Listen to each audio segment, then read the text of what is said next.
সম্মানিত দর্শক শ্রোতা, আসসালামু আলাইকুম। চলে আসলাম মালয়েশিয়া কলিং ভিসা এবং মালয়েশিয়া মেডিকেল ডেটের আপডেট নিউজ নিয়ে। হ্যাঁ, ঠিক শুনেছেন। আজকের এই ভিডিওতে আমি দেখাবো এবং আমি বলবো যে কোন কোন এজেন্সি এবং কোন কোন মেডিকেল সেন্টার থেকে আপনারা মেডিকেল করতে পারবেন এবং কোন কোন এজেন্সি মাধ্যমে আপনারা মালয়েশিয়াতে যেতে পারবেন।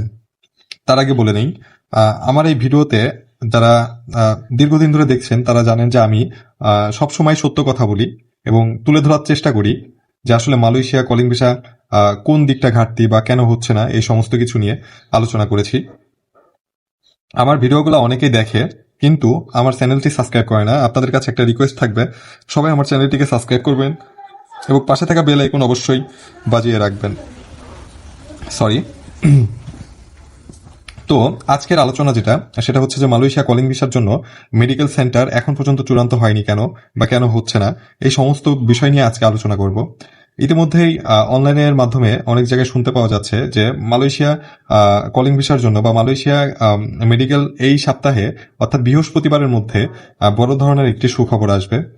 এটা আসলে কতটুকু সত্য বা এখন পর্যন্ত এটি কোনো অফিসিয়াল অ্যানাউন্সমেন্ট হয়েছে কিনা আপনারা জানেন। ইতিমধ্যে মালয়েশিয়া থেকে যেসব ওয়ার্কিং কমিটি মিটিং হওয়ার কথা ছিল বাংলাদেশে এসে, তারা কিন্তু আসেনি এবং উল্টে আরো বাংলাদেশের আমাদের মন্ত্রী মহোদয়গণ সেখানে গেছে। কিন্তু এর মধ্যে আমাদের মন্ত্রী মাহাদি আমিন স্যার বলছিলেন, তো উনি বলছিলেন যে আগস্টের শেষ সপ্তাহে কর্মী পাঠানো হবে মালয়েশিয়াতে। কিন্তু আজকে দেখুন, আজকে 17 তারিখ, কিন্তু এখন পর্যন্ত কোনো আপডেট বা কোনো কিছুই প্রকাশ হয়নি।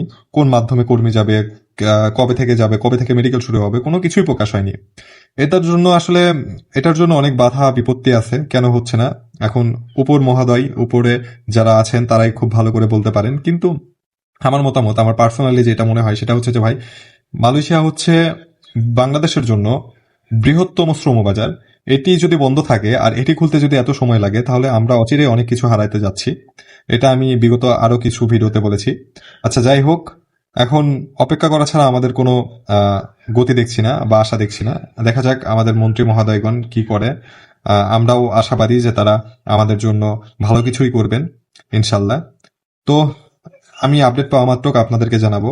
আপনারা ভুল তথ্যে, লোভনীয় তথ্যে শুনে আপনারা কোনো এজেন্সির কাছে পাসপোর্ট এবং টাকা এবং আপনারা কোনো কিছুই জমা দেবেন না, আপনাদের ফাইল সিভি কোনো কিছুই জমা দেবেন না।